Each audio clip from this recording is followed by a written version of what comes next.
నియోజకవర్గంలో తొలిసారి జాబ్ మేళా ఈరోజు 24 జూన్ నాడు జరుగుతూ ఉంది.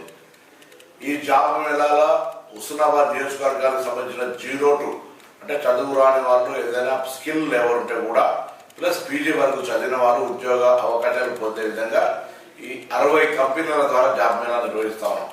ఇది కాక విదేశాల్లో అనేక దేశాల్లో చాలా ఉద్యోగ అవకాశాలు ఉన్నాయి. దాన్ని కూడా టామ్కామ్ నుంచి ఒక స్టార్ట్ చేస్తా ఉన్నాం.